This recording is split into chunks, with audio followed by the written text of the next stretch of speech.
Hello friends, welcome to NEET Trishul previous year question series brought to you by Stark Classes Latur, Stark PCMB मजे perfect PCMB। बेटा इस lecture में हम लोग देखने वाले बायोमोलिक्यूल्स चैप्टर के previous year question.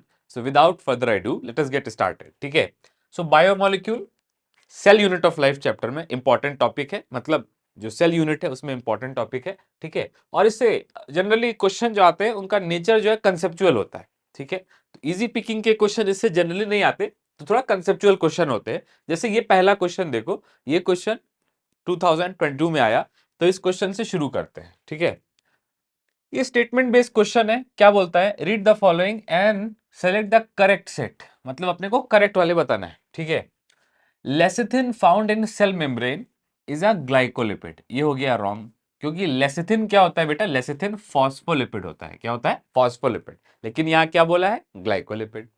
Next, saturated fatty acids possess one और more carbon carbon double bond, ये वाला भी रॉन्ग हो गया, क्योंकि सैचुरेटेड में नहीं होता, अनसैचुरेटेड में डबल बॉन्ड होती ना। ठीक है, next, gingelly oil has lower melting point hence they remain as oil in winter, तो जो भी ऑयल होता है उसका मेल्टिंग पॉइंट ऑब्वियसली कम होता है, इसलिए वो लिक्विड रहता है। देखो, मेल्टिंग पॉइंट अगर ज्यादा रहेगा तो सॉलिड रहेगा, और अगर मेल्टिंग पॉइंट कम रहेगा तो लिक्विड रहेगा।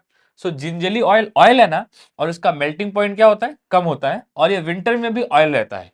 फैट जो है वो विंटर में सॉलिड हो जाते हैं, फैट हो जाते हैं। ठीक है, नेक्स्ट, लिपिड्स, ये वाला स्टेटमेंट करेक्ट हो गया।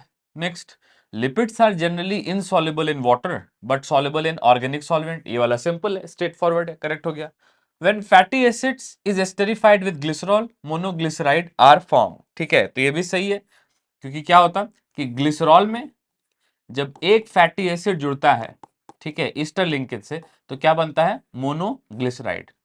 जब दो फैटी एसिड जुड़ता है ग्लिसरॉल में तो डाइग्लिसराइड, तीन जुड़ता है, एस्टरीफाई होता है तो ट्राइग्लिसराइड। ठीक है, सो आई विल से कि सी डी ई जो है ये करेक्ट ऑप्शन है। ठीक है, अब लेट अस सी सी डी ई वाला ऑप्शन क्या है, option C which is correct option. ठीक है, so read the following statement, अगर मैं पैराग्राफ में आपको दिखाऊं एनसीईआरटी के, तो ये सारी चीजें एनसीईआरटी की पैराग्राफ में दी हुई है। जैसे फॉर एग्जांपल लेसिथिन का जो डिस्क्रिप्शन है, ठीक है, वो दे रखा है एनसीईआरटी में। ठीक है, लिपिड्स वाटर इनसॉल्युबल, हो गया पहला एक ऑप्शन। नेक्स्ट, लिपिड्स के बारे में दे रखा है कि जब फैटी एसिड जुड़ते हैं ग्लिसरॉल से तो मोनोडाइग्लिसराइड बनते हैं। ठीक है, नेक्स्ट, सेल मेम्ब्रेन में पाए जाते हैं फॉस्फोलिपिड, और अगर आप इसका इमेज देखो, सो नेक्स्ट पेज पे इमेज भी दिया हुआ है, किसका इमेज दिया है, इसका लेसिथिन का, और लेसिथिन आप देखो ये फॉस्फोलिपिड है। ठीक है, कि लेसिथिन में क्या होता है, फॉस्फोरस होता है। ठीक है, सो बेसिकली ये पूरे पैराग्राफ में ये सारे ऑप्शन दे रखे हैं जो मैंने अभी अभी आपको मतलब पॉइंट आउट करा रखे। ठीक है, सो अगर हम लोग फोकस करें तो इससे अपने को सी डी ई ये तीन ऑप्शन सही मिलते हैं एनसीईआरटी बेस पे। ठीक है, चलो बेटा आगे बढ़ते हैं, नेक्स्ट क्वेश्चन। ये भी अच्छा एप्लीकेशन बेस्ड क्वेश्चन है, आप देख रहे हो एनसीईआरटी में डायरेक्ट लाइन टू लाइन कहीं नहीं दिया है। ठीक है, dehydration reaction between two glucose units, दो ग्लूकोज यूनिट जब जुड़ेंगे तो उनमें डिहाइड्रेशन सिंथेसिस होगा। ठीक है, देखो ग्लूकोज क्या होता है, C6H12O6। ठीक है, और अगर दो ग्लूकोज जुड़ेंगे तो टोटल कार्बन कितने हो जाएंगे, बेसिकली C12H24O12 हो जाएंगे ना। ठीक है, अगर एक से ज्यादा दो ग्लूकोज जुड़ेंगे तो एक्चुअल में इंपेरिकली कितने हो जाएंगे, इतने हो जाएंगे ना। लेकिन जब दो ग्लूकोज जुड़ते हैं, जब दो ग्लूकोज जुड़ते हैं, ठीक है, सो ऑब्वियसली माल्टोज बनता है, लेकिन वाटर मॉलिक्यूल रिमूव भी होता है। ठीक है, इस रिएक्शन को क्या बोलते हैं, डिहाइड्रेशन सिंथेसिस, मतलब ग्लूकोज के बीच में ग्लाइकोसिडिक बॉन्ड बनते वक्त वाटर मॉलिक्यूल रिमूव होता है। सो यहाँ पे बेसिकली फॉर्मूले में क्या हो जाएगा, -H2O। ठीक है, जिसकी वजह से फॉर्मूला क्या हो जाता है, C12H22O11। ठीक है, सो डिहाइड्रेशन रिएक्शन होने की वजह से जो माल्टोज बनता है उसमें अगर ग्लूकोज का फॉर्मूला ये है, तो माल्टोज का फॉर्मूला क्या होगा, basically 2 × glucose -H2O।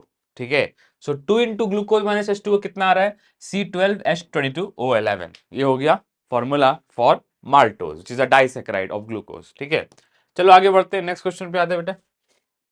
Again statement based question है, ऐसे question direct line to line NCERT में नहीं मिलेंगे, ऑब्वियसली थोड़ा इसमें दिमाग लगाना पड़ेगा, ठीक है। Next, following statement with reference to lipid, ठीक है, और करेक्ट वाले बताना है अपने को।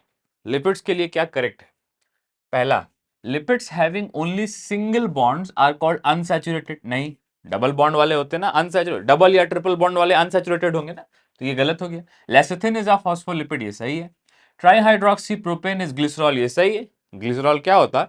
प्रोपेन 1 2 3 ट्राईऑल, मतलब 3 कार्बन और तीनों पे एक एक OH, उसको क्या बोलते हैं? ट्राईहाइड्रोक्सी प्रोपेन, ठीक है। Next, palmitic acid has 20 carbon. नहीं, पाल्मिटिक एसिड में 16 कार्बन होते हैं। एराकिडोनिक एसिड है 16 कार्बन। नहीं, एराकिडोनिक एसिड में 20 कार्बन होते हैं, ठीक है। सो डी, ई और ए रॉन्ग है, बी और सी करेक्ट है। So will go with option 4, B and C only, ठीक है।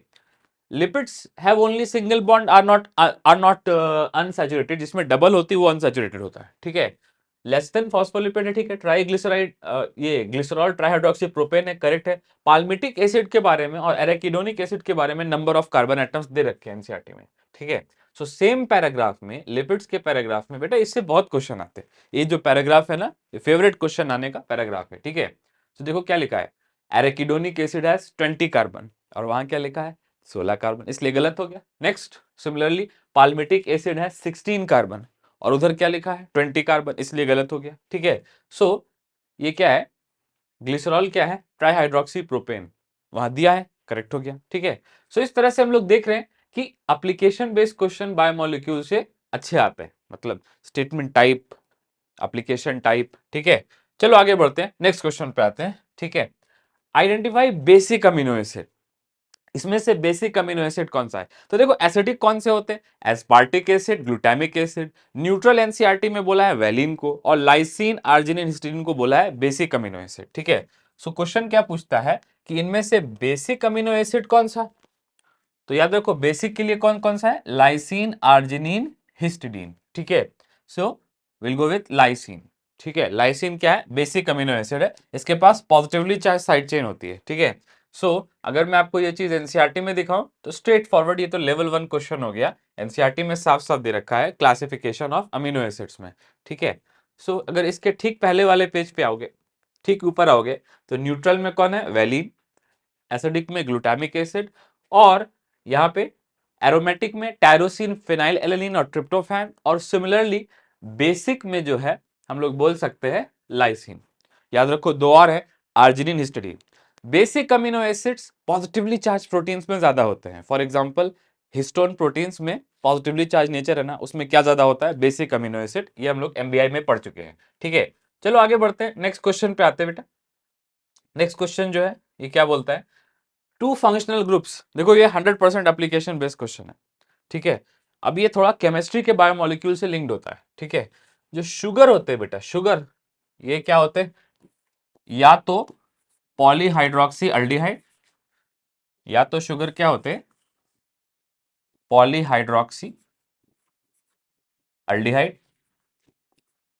और या तो शुगर क्या होते हैं? कीटोस शुगर जिसको बोलते हैं, वो क्या होते हैं? Polyhydroxy ketones.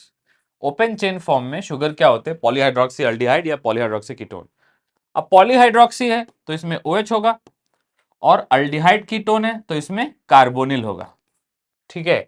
सो कौन से दो फंक्शनल ग्रुप हैं जो शुगर्स में पाए जाते हैं? शुगर्स ओपन चेन फॉर्म में, जब शुगर ओपन रहते हैं तो वो किस फॉर्म में रहते हैं? अल्डिहाइड या कीटोन फॉर्म में, मगर वो पॉलीहाइड्रोक्सी डेरिवेटिव होते हैं। जैसे ग्लूकोज जनरली पॉलीहाइड्रोक्सी अल्डिहाइड है, और फ्रक्टोज जनरली पॉलीहाइड्रोक्सी कीटोन है, कीटोज शुगर है। जैसे आपने ग्लाइकोलिसिस में पढ़ा होगा, ग्लिसरल्डिहाइड, ग्लिसरल्डिहाइड पॉलीहाइड्रोक्सी अल्डिहाइड है, ठीक है। और सिमिलरली उसी के मिलता जुलता डायहाइड्रोक्सी एसीटोन फॉस्फेट, तो डायहाइड्रोक्सी एसीटोन वो पॉलीहाइड्रोक्सी कीटोन है, ठीक है। तो शुगर क्या होते हैं? या तो पॉलीहाइड्रोक्सी अल्डिहाइड या तो पॉलीहाइड्रोक्सी कीटोन, बट दोनों ही केस में उनमें क्या होगा? कौन सा ग्रुप होगा? उनमें होगा एटलीस्ट एक OH ग्रुप, और एक सॉरी, और एक carbonyl group. So carbonyl and hydroxyl, ये वाला ऑप्शन सही होगा, कार्बोनिल एंड हाइड्रोक्सिल, ठीक है ना। चलो आगे बढ़ते हैं, नेक्स्ट क्वेश्चन पे आते हैं, ठीक है।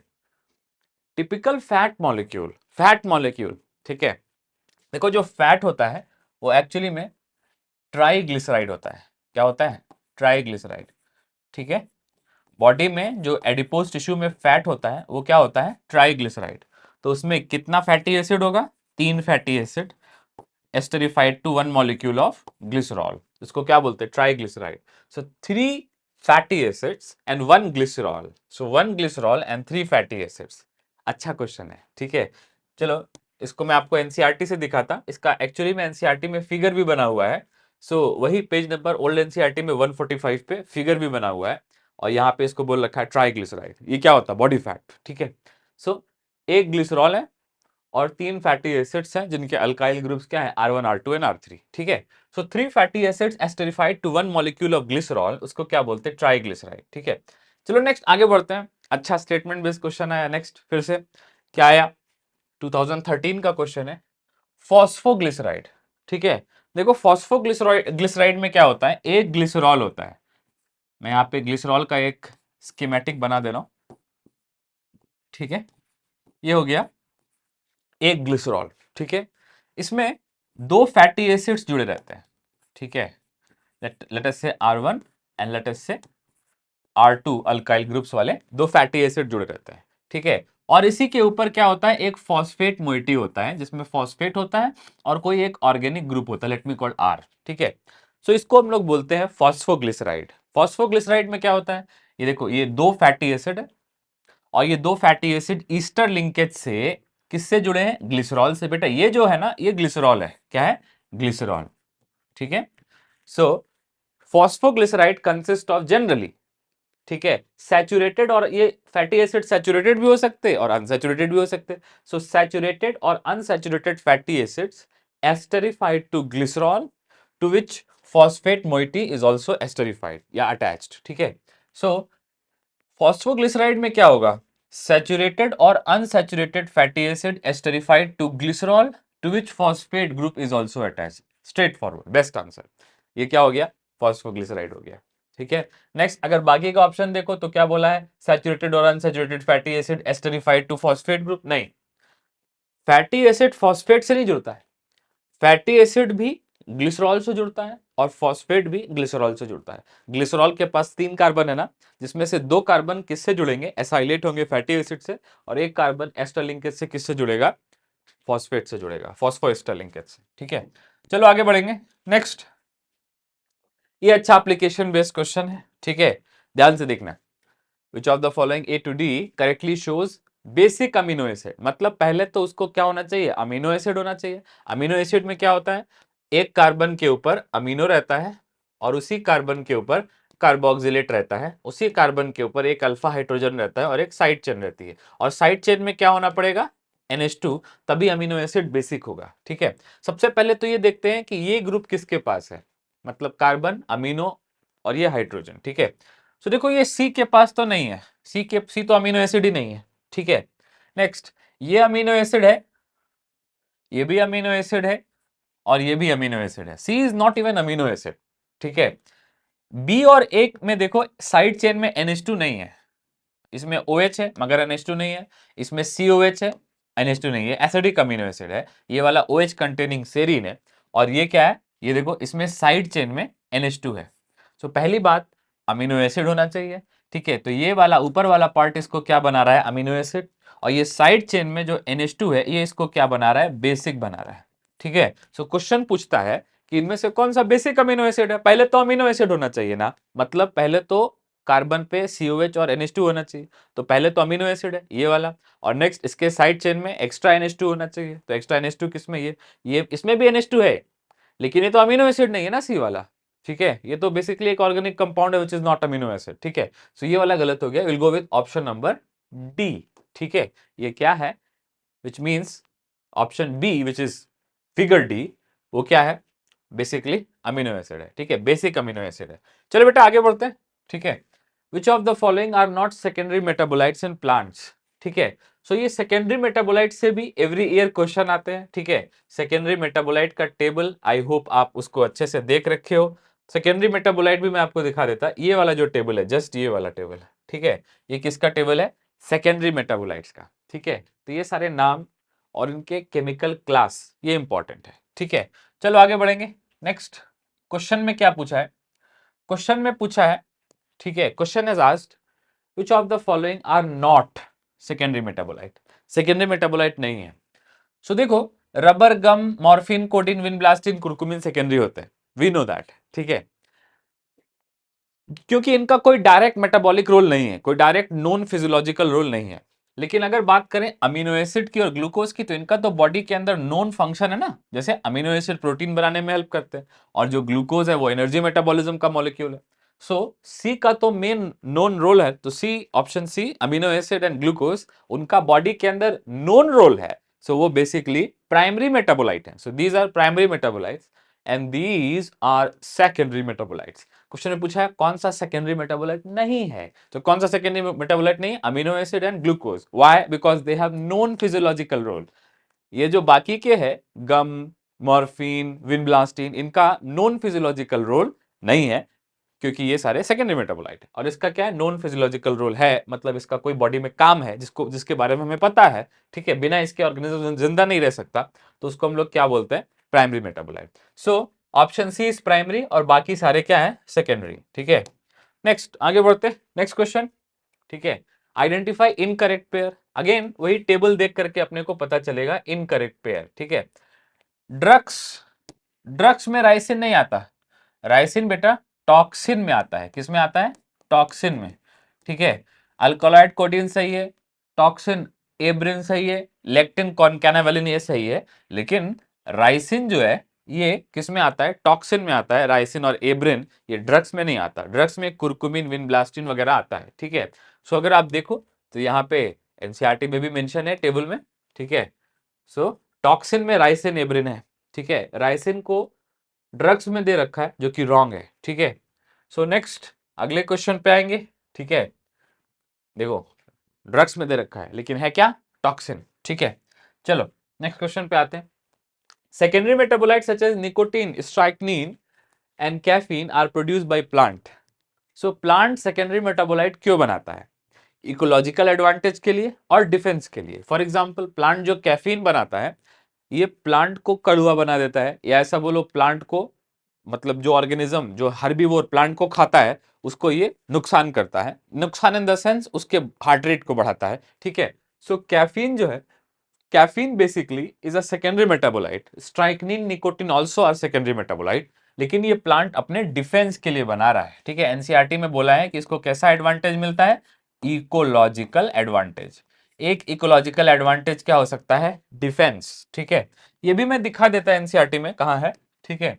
सो सेम सेकेंडरी मेटाबोलाइट के पैराग्राफ के बाजू में अगर आप देखो तो सम प्रोवाइड इकोलॉजिकल एडवांटेज, ठीक है। और ये इकोलॉजिकल एडवांटेज जो है ये किस फॉर्म में हो सकती है? डिफेंस के फॉर्म में हो सकती है, बेटर रिप्रोडक्टिव फिकंडिटी मतलब रिप्रोडक्टिव पोटेंशियल एनहांस करने के फॉर्म में हो सकती है, एटसेट्रा, ठीक है। चलो आगे बढ़ेंगे बेटा, आगे में हम लोग नेक्स्ट क्वेश्चन पे आते हैं, ठीक है। सो नेक्स्ट क्वेश्चन, कॉनकैनावेलिन ए क्या है? अभी भी देखा, कॉनकैनावेलिन ए एक लेक्टिन है। अब लेक्टिन क्या होता है इसकी डिटेल जानने की जरूरत नहीं है। लेक्टिन कार्बोहाइड्रेट बाइंडिंग प्रोटीन होता है, ये माइटोजेन है, सेल डिफरेंशिएटिंग फैक्टर है, लेकिन कोई बात नहीं। कॉनकैनावेलिन ए टेबल देख के क्या बोल सकते हैं कि कॉनकैनावेलिन ए एक लेक्टिन है और ये सेकेंडरी मेटाबोलाइट है, ठीक है। अल्कलॉइड नहीं है, अल्कलॉइड तो मॉर्फिन कोडिन है। पिगमेंट नहीं है, पिगमेंट तो कैरोटिनॉइड्स है, एंथोसाइनिन है। एसेंशियल ऑयल नहीं, वो तो लेमन ग्रास ऑयल है, लेकिन लेक्टिन है कॉनकैनावेलिन ए। कॉनकैनावेलिन ए इज अ लेक्टिन, और ये किस तरह का लेक्टिन है इसकी डिटेल में ज्यादा फ्रैंकली जानने की जरूरत नहीं है, बस ऐसा याद कर लो कि concanavalin is a lectin. What are lectins, what do lectins do, ये हायर क्लासेस में पढ़ते हैं, ठीक है। चलो let us take for the sake of lecture, आगे बढ़ते हैं, ठीक है। Which one of the following is most abundant protein in animal? ये लेवल 1 इजी क्वेश्चन है। कोलेजन एनिमल में मोस्ट अबंडेंट, और ओवरऑल मोस्ट अबंडेंट कौन है? रुबिस्को, ठीक है। Next, Which of the following is glucose transporter is insulin dependent? अब इसके बारे में बहुत ज्यादा डिटेल तो नहीं दिया एनसीईआरटी में, लेकिन याद रखो GLUT4 का डिस्क्रिप्शन आया है। GLUT4 is glucose dependent, I mean insulin dependent glucose transporter. बाकी के भी GLUTs होते हैं, लेकिन ये इंसुलिन के बेसिस पे काम नहीं करते, they are like always open. लेकिन इंसुलिन के प्रेजेंस में कौन सा ग्लूकोज ट्रांसपोर्टर काम करता है? GLUT4। So glucose transporter 4 works only in presence of insulin. तो ये क्या हो गया? इंसुलिन डिपेंडेंट हो गया। ये अच्छा क्वेश्चन है, ठीक है। GLUT4 is insulin dependent glucose transporter, rest 1 2 3 they are insulin independent glucose transporter. ये बात आप याद कर लो क्योंकि नीट 2019 में आ रखी हुई है, ठीक है। Next, which of the following is most abundant protein in animal world? Again collagen, फिर से ये सवाल आ गया। Next, which of the following have carbohydrate as prosthetic group? मतलब इनमें से किस में कार्बोहाइड्रेट पाया जाता है? बेटा कार्बोहाइड्रेट के लिए जो प्रीफिक्स यूज होता है वो है ग्लाइको। क्या? ग्लाइको, ठीक है। सो ग्लाइको मतलब carbohydrate. So in glyco proteins there will be protein plus carbohydrate as a prosthetic group. तो क्या पूछा है? इनमें से किस में कार्बोहाइड्रेट पाया जाता है? Let's go with glycoprotein, level 1, ठीक है। आगे बढ़ेंगे, लेट अस टॉक फर्दर, आगे बढ़ेंगे। सेलुलोज सेकेंडरी स्ट्रक्चर नहीं बनाता इसलिए उसका ब्लू कलर आता है, ऐसा एनसीईआरटी में दिया। क्वेश्चन में पूछा कि सेलुलोज ब्लू कलर क्यों नहीं देता है? तो लॉजिक ये है कि स्टार्च में हेलिकल सेकेंडरी स्ट्रक्चर होता है ऐसा, इसलिए स्टार्च आयोडीन के साथ कौन सा कलर देता है? ब्लू। लेकिन स्टार्च के पास सेकेंडरी स्ट्रक्चर होता है इसलिए स्टार्च देता है, लेकिन सेलुलोज के पास नहीं होता इसलिए सेलुलोज नहीं देता। देखो असर्शन क्या है कि starch gives blue colour with iodine.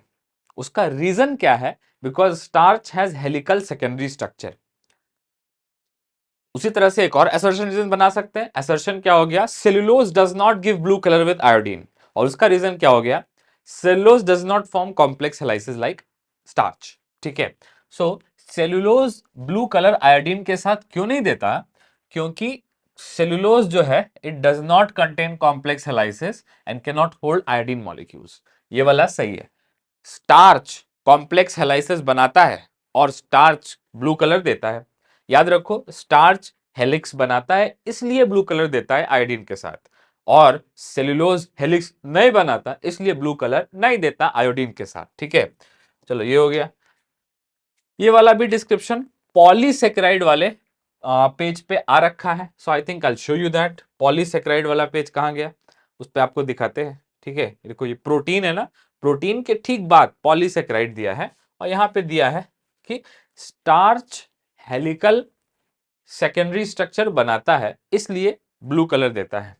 Cellulose नहीं बनाता है कॉम्प्लेक्स हेलाइसिस इसलिए आयोडीन होल्ड नहीं कर सकता इसलिए ब्लू कलर नहीं देता है, ठीक है।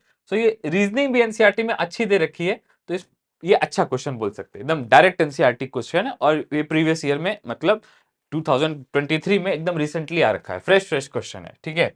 नेक्स्ट, अब यहाँ पे मैच कराना है यार, इसको सिंपल है, लॉजिकल है, ठीक है। ग्लाइकोजन क्या होता है? स्टोरेज प्रोडक्ट, ठीक है।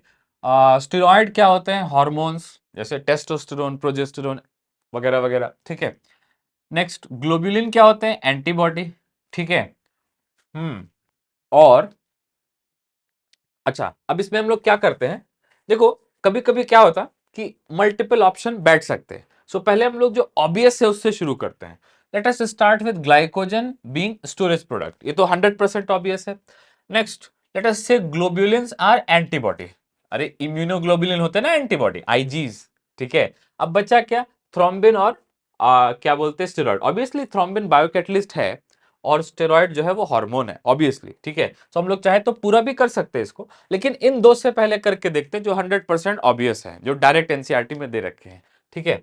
So glycogen is 4, so A must be 4, so A is 4 in these two, ठीक है। और B must be 3, so B is 3 in last option, so will go with option number D, ठीक है। सो दो से ही अपना काम हो गया क्योंकि ये दोनों 100% ऑब्वियस है, डायरेक्ट एनसीईआरटी में दे रखे हैं। ऑब्वियसली बाकी में भी मैं बोल सकता हूं कि स्टेरॉइड हार्मोन है और थ्रोम्बिन जो है ये बायोकैटलिस्ट है, क्योंकि थ्रोम्बिन जो है ये कन्वर्ट करता है, मतलब ब्लड कोगुलेशन कास्केड का एक एंजाइम है, ठीक है। चलो ये हो गया, ठीक है। C1 and we have D as 2, we'll go with option number D, ठीक है। नेक्स्ट आगे बढ़ते हैं बेटा, ठीक है। अगले क्वेश्चन पे आते हैं। Which of the following statement is wrong, ठीक है। यूरासिल पिरिमिडीन है, ये तो सही है। साइटोसिन, यूरासिल और थाइमीन ये पिरिमिडीन होते हैं, तो सही है। नेक्स्ट, ग्लाइसिन इज सल्फर, ये गलत है। देखो मिनरल न्यूट्रिशन चैप्टर एक होता था, उसमें दिया था कि सल्फर कंटेनिंग अमीनो एसिड दो होते हैं, कौन कौन से, सिस्टीन, ठीक है, ये वाला सिस्टीन, और दूसरा कौन सा, मेथियोनिन, ये होते हैं सल्फर कंटेनिंग अमीनो एसिड, ठीक है। तो ये तो नहीं है, यहां पे दिया ग्लाइसिन, ग्लाइसिन में सल्फर नहीं होता, glycine is in fact simplest amino acid, उसमें तो सल्फर नहीं होता, ठीक है। नेक्स्ट, सुक्रोज इज डाइसेक्राइड, सही है, सेलुलोज इज पॉलीसेक्राइड, सही है, सिर्फ ये वाला गलत है, तो इनकरेक्ट पूछा है, will go with option B, ठीक है, ऑप्शन बी। चलो आगे बढ़ेंगे। Next, which of the following are not polymeric, मतलब कौन से वाले पॉलीमेरिक नहीं होते, nucleic acids polynucleotide, polysaccharides already poly है उनके नाम में, प्रोटीन्स पॉलीपेप्टाइड, लेकिन लिपिड्स में कोई पॉलीमेरिक नेचर नहीं होता, मतलब लिपिड्स में कुछ रिपीट नहीं करता है, ठीक है। सो आप बोल सकते हो कि lipids are not polymeric, will go with option C, ठीक है। इजी है, बहुत ज्यादा इसमें समझाने का नहीं है, इसलिए नहीं बहुत ज्यादा टाइम लगा रहे, आगे बढ़ेंगे।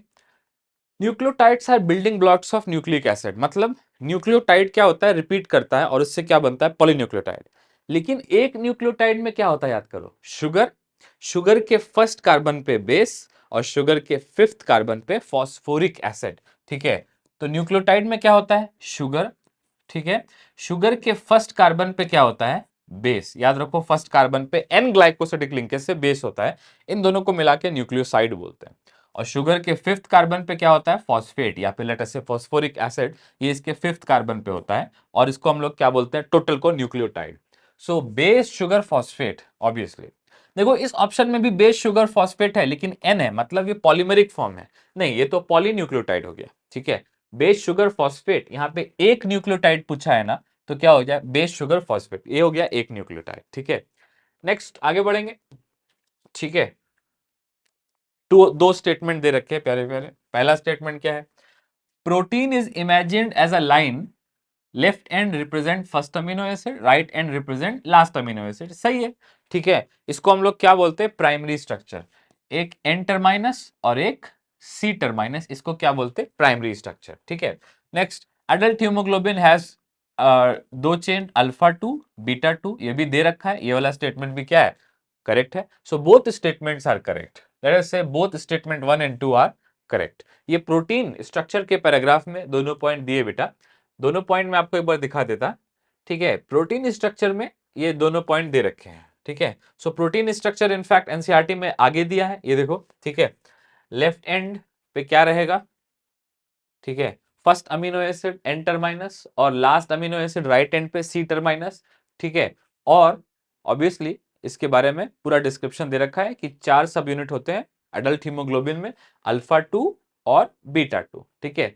2 sub units are of alpha type and 2 are of beta type, इसको क्या बोलते हैं, HbA1 या फिर एडल्ट हीमोग्लोबिन, ठीक है। एडल्ट हीमोग्लोबिन में ह्यूमन में 2 अल्फा और 2 बीटा सब यूनिट्स होते हैं, ठीक है। चलो आगे बढ़ेंगे। Next, Ramachandran plot is related to, याद रखो ये एनसीईआरटी के डिस्क्रिप्शन में आया है कि it is related to secondary protein structure, ठीक है। अल्फा हलाइसेस और बीटा शीट जो सेकेंडरी प्रोटीन स्ट्रक्चर होता है उसमें रामचंद्रन प्लॉट का यूज होता है, ठीक है। ये क्वेश्चन एनसीईआरटी में प्रोटीन स्ट्रक्चर में नहीं दिया बल्कि यूनिट इंट्रोडक्शन में दे रखा है, ठीक है। जहां पे cell unit of life chapter है ना, उस cell unit of life chapter के बारे में के पहले GN रामचंद्रन का डिस्क्रिप्शन है और वहां पे दे रखा है कि उन्होंने दिया रामचंद्रन प्लॉट जो कि सेकेंडरी प्रोटीन स्ट्रक्चर से रिलेटेड है, ठीक है। So Ramachandran plot is used to confirm structure of proteins, ठीक है। नेक्स्ट आगे बढ़ेंगे, लिस्ट 2, अब यहाँ पे आई थिंक मैच करना है और पॉलीमेरिक मतलब बॉन्ड्स के बारे में बताना है। सो प्रोटीन में obviously peptide bond, nucleic acid में फॉस्फोडाइस्टर, पॉलीसेक्राइड में ग्लाइकोसिडिक, अनसैचुरेटेड फैटी एसिड में कार्बन कार्बन डबल बॉन्ड। अब अपना अपना देख लो, ठीक है। चलो आगे बढ़ेंगे। Next, identify substance having glycosidic bond, बेटा ग्लाइकोसिडिक बॉन्ड किस में होती है, पॉलीसेक्राइड में, एंड पेप्टाइड में कौन सी, पेप्टाइड बॉन्ड किस में होती है, प्रोटीन में। सो पहला वाला क्या होना चाहिए, पॉलीसेक्राइड, और दूसरा वाला क्या होना चाहिए, प्रोटीन, ठीक है। देखो काइटिन पॉलीसेक्राइड है लेकिन कोलेस्ट्रॉल प्रोटीन नहीं है, ग्लिसरॉल लिपिड है और ट्रिप्सिन प्रोटीन है, सेलुलोज पॉलीसेक्राइड है लेकिन लेसिथिन फॉस्फोलिपिड है।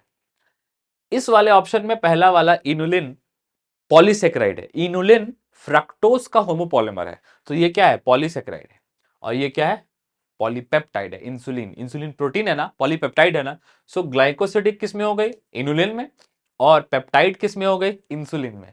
सो ये पॉलीसेकेराइड है, इसमें ग्लाइकोसिडिक बॉन्ड है, और ये पॉलीपेप्टाइड है, इसमें पेप्टाइड बॉन्ड है, ठीक है। इंसुलिन में पेप्टाइड और इनुलिन में ग्लाइकोसिडिक। सो ये क्या हो गया, करेक्ट सीक्वेंस हो गया, जिसमें ये एक्सेट्रा बॉन्ड प्रेजेंट है, ठीक है। आगे बढ़ते हैं, नेक्स्ट पे आते हैं। Which of the following biomolecule does have phosphodiester bond. So इसमें से कौन सा वाला जो है वो पॉलीन्यूक्लियोटाइड है। सो न्यूक्लिक एसिड के अंदर जो न्यूक्लियोटाइड होते हैं वो कौन सी बॉन्ड से जुड़ते हैं, फॉस्फोडाइएस्टर बॉन्ड से जुड़ते हैं। इजी क्वेश्चन है, ठीक है। नेक्स्ट, ये एक हेडिंग होती थी पुराने एनसीईआरटी में, नेचर ऑफ बॉन्ड लिंकिंग, उससे क्वेश्चन आता है। अब देखो कुछ क्वेश्चन एंजाइम से आते हैं और रिसेंटली एंजाइम से ज्यादा क्वेश्चन आ रहे हैं, ठीक है। सो मैलोनेट इनहिबिट्स कौन सा enzyme, malonate is inhibitor of succinate dehydrogenase. Malonate किस एंजाइम को इनहिबिट करता है, सक्सिनेट डिहाइड्रोजिनेस का इनहिबिटर है, ठीक है। सो ये लाइन भी एनसीईआरटी में स्ट्रेट फॉरवर्ड आई है, factors on which enzyme activity depends, उधर ये स्ट्रेट फॉरवर्ड आया है कि मैलोनेट क्या है, इनहिबिटर है, ठीक है।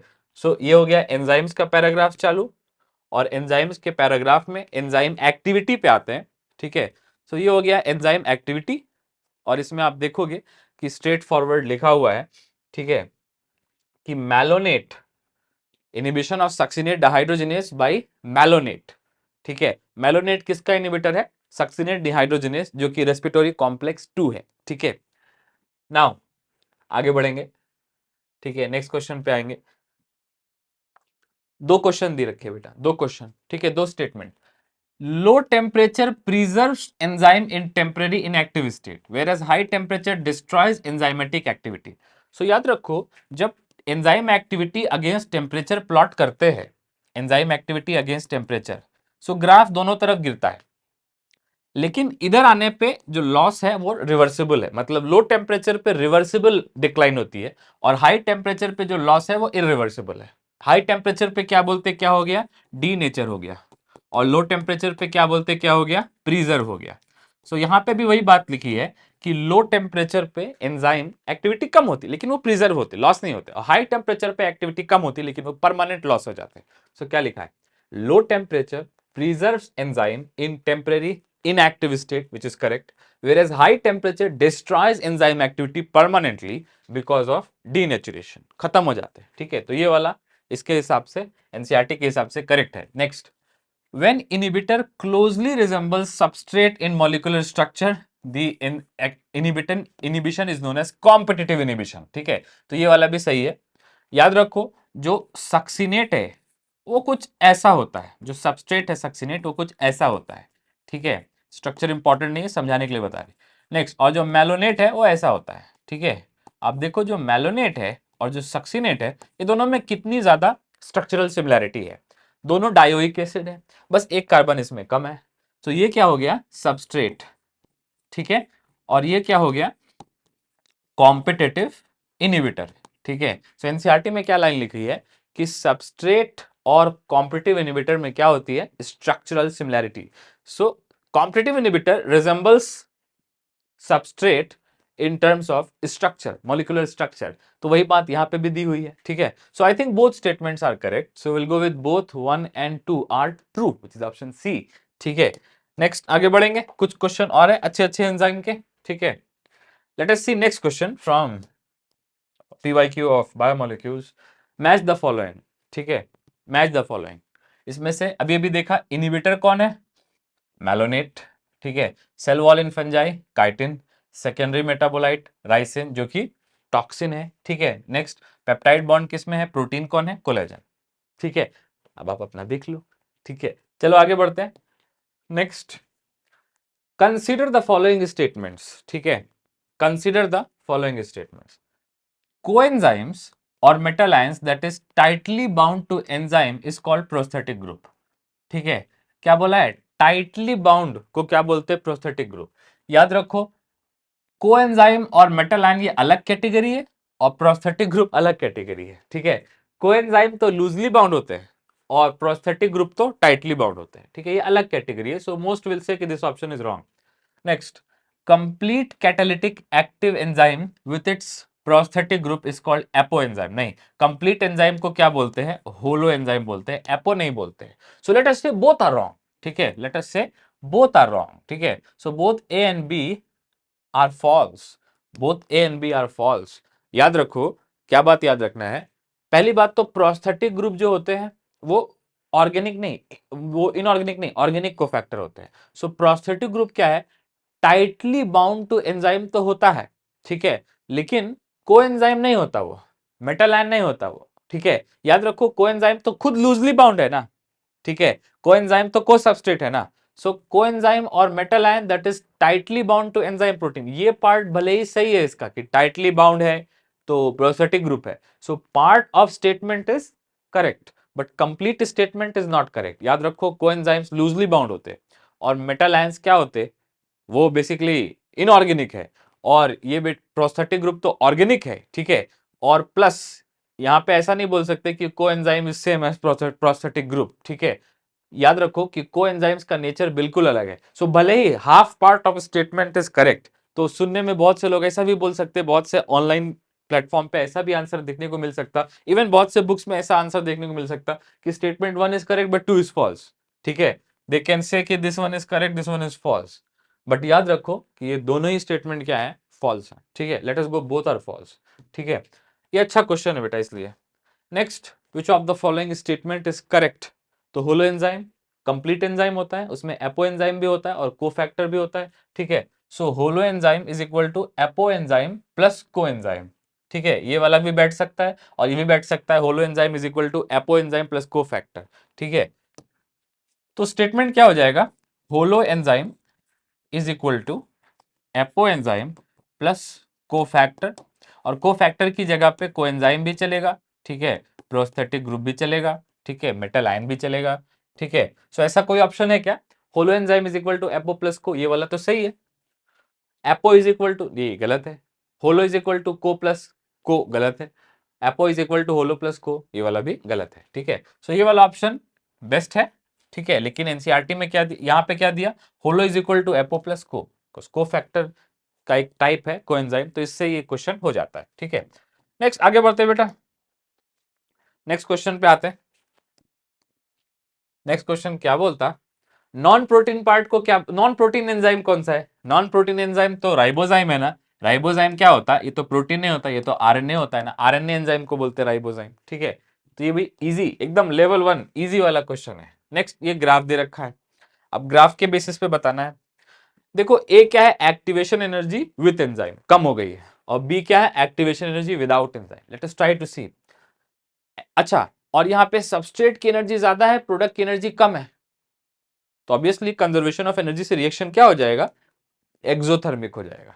प्रोडक्ट की एनर्जी कम है ना, पहले एनर्जी ज्यादा है बाद में कम है, तो एक्सो हो जाएगा ना। एंडोथर्मिक तो नहीं है, एक्सो है with A in presence of enzyme and B in absence of enzyme. नहीं, B in absence of enzyme, A in presence of enzyme. So ये वाला गलत, ये वाला गलत। Exothermic reaction with A in absence of enzyme, नहीं नहीं, एक मिनट, हाँ, ठीक है। Exothermic reaction with energy A in presence of enzyme, सही तो है। एनर्जी ए कम है, एक्टिवेशन एनर्जी कम कब होती? Presence of enzyme. Activation energy B ज्यादा कब है? In absence of enzyme. So exothermic reaction with energy A in presence of enzyme, energy B in absence of enzyme. I like this option, I hope you like this option, तो ये सही हो गया, ठीक है। चलो नेक्स्ट आगे बढ़ेंगे, ठीक है। Next question, select the option which is not correct with respect to enzyme. तो नॉट करेक्ट पूछा है, ठीक है। Substrate bind with enzyme at active site, सही तो है। Addition of succinate does not reverse inhibition of, ये वाला स्टेटमेंट रॉन्ग है बेटा। देखो याद करो कि ये है, मान लो सक्सिनेट डिहाइड्रोजिनेज, ठीक है, और इस पे सक्सिनेट भी आके बाइंड करना चाहता है और इस पे मैलोनेट भी आके बाइंड करना चाहता है, ठीक है। तो सक्सिनेट डिहाइड्रोजिनेज एंजाइम की एक्टिव साइट पे दोनों आके बाइंड करना चाहते हैं। अभी देखा ना, मैलोनेट और सक्सिनेट कितने मिलते जुलते हैं। So since succinate and malonate both resemble each other structurally, so दोनों ही यहाँ पे आके बाइंड करना चाहते हैं, ठीक है। सक्सिनेट और मैलोनेट कंपीट करते हैं, कहाँ बाइंड करने के लिए? Active site of succinate dehydrogenase. अब इसमें आंसर ये है कि कौन जीतेगा, सक्सिनेट जीतेगा या मैलोनेट जीतेगा? तो उसका आंसर क्या है कि जिसका कंसंट्रेशन ज्यादा होगा वो जीतेगा। फॉर एग्जाम्पल, सक्सिनेट का कंसंट्रेशन ज्यादा तो सक्सिनेट बाइंड करेगा, मेलोनेट का कंसंट्रेशन ज्यादा तो मेलोनेट बाइंड करेगा। So addition of lot of succinate वो तो डज नॉट नहीं, वो तो रिवर्स कर देगा ना इनिबिशन को। ठीक है, सो लॉजिक क्या है कि कॉम्पिटिटिव इनिबिटर में जीतता कौन है, जिसका कंसंट्रेशन ज्यादा होता है। अगर इनिबिटर ज्यादा तो इनिबिटर जीतता है, अगर सबस्ट्रेट ज्यादा तो सबस्ट्रेट जीतता है। ठीक है, सो एडिशन ऑफ सक्सिनेट मतलब सबस्ट्रेट का कंसंट्रेशन बढ़ा दोगे तो इनिबिटर हार जाएगा ना। तो क्या होना चाहिए, addition of succinate reverses the inhibition of succinate hydrogenase by malonate, ये होना चाहिए। लेकिन यहां पे क्या बोला, डज नॉट। ठीक है, सो मैं बार बार बोलता है कि सक्सिनेट और मेलोनेट में से जीतेगा कौन। ठीक है, दोनों कंपीट कर रहे हैं, लेकिन कौन जीतेगा, जैसे तुम और तुम्हारा दोस्त कंपीट कर रहे हैं, कौन जीतेगा, जिसका स्कोर ज्यादा होगा वो जीतेगा। सो सिमिलरली यहाँ पे क्या है, जिसका कंसंट्रेशन ज्यादा होगा वो जीतेगा। ठीक है, सो ये भी एक इजी क्वेश्चन है, थोड़ा सा एप्लीकेशन बेस्ड हो गया। ट्रांजिशन स्टेट स्ट्रक्चर कैसा होता है, ऑब्वियसली शॉर्ट लिव्ड होता है, ट्रांजिएंट होता है, अनस्टेबल होता है। ट्रांजिशन स्टेट तो हाई एनर्जी का स्ट्रक्चर होता है ना बेटा, तो वो क्या होता है, transient and unstable. So will go with this option, easy है, ट्रांजिएंट एंड अनस्टेबल। ट्रांजिएंट मतलब थोड़े समय के लिए रहता है, अनस्टेबल मतलब हाई एनर्जी का है, स्टेबिलिटी उसकी कम है। ठीक है, नेक्स्ट, याद रखो अनस्टेबल है इसलिए ट्रांजिएंट है। ठीक है, next, which of the following is wrong about enzymes. ठीक है, enzymes are denatured at high temperature, सही है, प्रोटीन होते हैं ना। Enzymes are mostly proteins but some are lipids, नहीं, enzymes are mostly proteins but some are RNA. Lipid नहीं होता कोई एंजाइम, आरएनए होता है, राइबोजाइम, न्यूक्लिक एसिड। तो ये वाला क्या हो गया, रॉन्ग हो गया। लिपिड लिखा है ना, एंजाइम कोई भी लिपिड नहीं होता। ठीक है, नेक्स्ट आगे बढ़ेंगे। ठीक है, आगे बढ़ेंगे, क्वेश्चन उड़ाएंगे। ठीक है, एक्स वाई एक्सेस, याद रखो ये वाला जो ग्राफ है, इसमें इसमें ये एक्स एक्सिस पे क्या होता है, टेम्परेचर या फिर पीएच, और वाई एक्सिस पे क्या होता है, एंजाइम एक्टिविटी, तब ऐसा ग्राफ आता है। सो एक्स एक्सिस पे क्या होना चाहिए, टेम्परेचर या तो पीएच, और वाई एक्सिस पे क्या होना चाहिए, एंजाइम एक्टिविटी, तभी ऐसा ग्राफ आएगा। मतलब X axis should be either temperature और pH and Y axis should be enzyme activity. So X axis पे टेम्परेचर है ना यहाँ पे, और वाई एक्सिस पे एंजाइम एक्टिविटी है ना, so will go with option 2। ऐसा शेप कब आएगा, जब यहाँ एक्स एक्सिस पे टेम्परेचर हो और वाई एक्सिस पे एंजाइम एक्टिविटी हो, जो कि यहाँ पे है ग्राफ में, ये हम लोगों ने पढ़ रखा है। ठीक है, सो ये हो गया ये वाला क्वेश्चन। नेक्स्ट, 3 इसमें से सही है, एक गलत है। 3 truths and a lie, figure out the lie, इसमें झूठ कौन सा वाला है।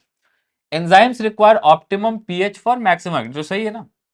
Enzymes are denatured at high temperature, लेकिन कुछ ऑर्गेनिजम्स में जो हाई टेम्परेचर पे रहते हैं उनमें एंजाइम फंक्शनल होता है, ये भी सही है। एंजाइम्स आर हाईली स्पेसिफिक, ये भी सही है, जिसका एंजाइम वही सबस्ट्रेट पे काम करता है। Most enzymes are proteins but some are lipids, again ये वाला स्टेटमेंट गलत है, याद रखो। Most enzymes are protein but some are nucleic acids, specially RNA, तो उसको हम लोग क्या बोलते हैं, ribozyme. RNA enzymes are called ribozymes. ठीक है, सो कुछ क्वेश्चन और है, उनको भी देख लेते हैं। ठीक है, हाँ, ये देखो अच्छा क्वेश्चन है, ये 2010 का क्वेश्चन है, लेकिन प्यारा क्वेश्चन है। ठीक है, तो देखो ग्राफ व्राफ देख के घबराया मत करो, ये बहुत सिंपल क्वेश्चन है। ये टाइम और उसका ग्राफ है, एनर्जी का ग्राफ है, बेसिकली एंजाइम के थर्मोडायनेमिक का ग्राफ है। ठीक है, सो ए क्या है, ट्रांजिशन स्टेट, बी क्या है, सबस्टेट, और प्रोडक्ट का तो कोई लेबल नहीं है, सी क्या है, एक्टिवेशन एनर्जी विदाउट एंजाइम, और डी क्या है, activation energy with enzyme. So D should be activation energy with enzyme, okay, C should be activation energy without enzyme. ठीक है, A should be transition state and B is potential energy. Okay, ये Y axis क्या है, potential energy है ना। ठीक है, so will go with option B. Option B के जो है वो एकदम एनसीईआरटी के डायग्राम के अकॉर्डिंग बना हुआ है। ठीक है, एनसीईआरटी का डायग्राम है ना बेटा ये वाला। ठीक है, मैं आपको दिखाता, एनसीईआरटी का डायग्राम है ना एंजाइम के एनर्जेटिक्स का। ठीक है, ये वाला डायग्राम जो ये 2 पेज पहले बना हुआ है, ये फैक्टर्स वाला ग्राफ है, ये 3 ग्राफ याद रखो। और ये कौन सा ग्राफ है बेटा, ये एंजाइम एनर्जेटिक्स का है। सो ये क्या हो गया, पोटेंशियल एनर्जी, ये क्या हो गया, ये क्या हो गया, ट्रांजिशन स्टेट, और ये क्या होगा, छोटा वाला एक्टिवेशन एनर्जी विद एंजाइम, बड़ा वाला activation energy without enzyme. Enzyme के प्रेजेंस में एक्टिवेशन एनर्जी कम होती है, नीचे जाएगा। ठीक है, नेक्स्ट, ये वाला भी हो ही गया बेटा। ठीक है, अब आते हैं अगले क्वेश्चन के ऊपर, ठीक है। एक दो क्वेश्चन, ज्यादा नहीं बचे होंगे, एक ही दो बचे होंगे, ठीक है। कॉम्पिटिटिव इनिबिटर इसमें से कौन है? तो ऑब्वियसली मैलोनेट है कॉम्पिटिटिव इनिबिटर, अभी अभी देखा। Next, organic substance bound to an enzyme essential for its activity is called. तो ऑर्गेनिक वाला कौन होता है? कोएंजाइम। और याद रखो कोएंजाइम्स टेम्परेली बाउंड होते हैं और जो दूसरे वाले प्रोसेटिक ग्रुप्स होते हैं वो परमानेंटली बाउंड होते हैं, ठीक है, यही है। दो एंजाइम की कैटालिटिक एफिशिएंसी कैसे मैच कर सकते? देखो, दो एंजाइम है, ठीक है, मान लेते हैं कि उनका Vmax बराबर ही है, मान लेते हैं कि दोनों एंजाइम का क्या है, Vmax जो है वो कंपेरेबल है। देखो ये एंजाइम का भी कंपेरेबल है, लेट अस से एंजाइम 1 का, और ये वाले एंजाइम का भी उतना ही है, लेट अस से एंजाइम 2 का। दोनों का Vmax क्या है? कंपेरेबल है, दोनों की मैक्सिमम वेलोसिटी उतनी ही है, ठीक है। लेकिन Km जो है वो किसका ज्यादा है? देखो Vmax बाई 2 पे जो सबस्ट्रेट का कंसंट्रेशन रहता है उसको Km बोलते हैं ना। सो ये क्या हो गया? Km ऑफ 1 और ये क्या हो गया? Km of 2। सो आप नोटिस करो कि जल्दी स्पीड कौन पकड़ रहा है? पहला वाला ग्राफ। मतलब ये जो पहला वाला ग्राफ है, आप ऐसे एनालॉजी लो ना कि दो गाड़ियां हैं, दोनों की टॉप स्पीड बराबर है, लेकिन जो पहली वाली गाड़ी है ये जल्दी एक्सेलरेट कर रही है। तो एक्सेलरेशन ज्यादा किसका है? जिसका Km वैल्यू कम है। बेटा Km क्या होता है? Vmax बाई 2 पे जो सबस्ट्रेट कॉन्सेंट्रेशन की वैल्यू होती है उसको क्या बोलते हैं? Km। Value of substrate concentration when rate of reaction is half of Vmax, उसको क्या बोलते हैं? Km। सो फर्स्ट ग्राफ के लिए हाफ ऑफ Vmax पे substrate intercept Km1, second graph के लिए क्या है? Km of 2। So Km of 2 ज्यादा है और ग्राफ स्लो है, मतलब एक्सेलरेशन स्लो है। तो कौन सा वाला बेटर है? जिसका एक्सेलरेशन फास्ट हो, जिसका Km कम हो, ठीक है। आप बोलते हैं ना कौन सी गाड़ी अच्छी है? जो 100 किलोमीटर पर आवर 10 सेकेंड में अचीव करे, या जो 100 kilometre per hour starting with 0 100 kilometre per hour 6 second में अचीव करे। तो जिसने 6 सेकेंड में अचीव किया उसने तेजी से एक्सेलरेट किया ना, ठीक है। ये लॉजिक लगाएंगे ना, ठीक है। नेक्स्ट आगे बढ़ेंगे, ठीक है। और ये भी एक अच्छा क्वेश्चन है, ठीक है। कॉम्पिटिटिव इनिबिटर तब होता है जब एंजाइम के पास जो सबस्ट्रेट से बाइंड करने की एफिनिटी है, वही एफिनिटी जो है वो इनिबिटर के साथ बाइंड करने की है। मतलब inhibitor and substrate closely resemble in terms of molecular structure. तो क्वेश्चन क्या पूछा है? Which of the following is true regarding enzyme inhibition is correct? Competitive inhibition is seen when substrate competes with enzyme for binding to inhibitor protein। नहीं, ये तो कुछ और ही बोल दिया यार। क्या होना चाहिए? When substrate competes with inhibitor for binding to active site। Competitive inhibition is seen when substrate and inhibitor compete for active site on enzyme। Straightforward, level 1 question, ठीक है। सो आप देख रहे हो कि बायोमोलिक्यूल से अच्छे conceptual question year after year आ रखे हैं, ठीक है। I hope this video lecture was helpful for you. Thank you so much for watching. I will see you in more previous year question videos.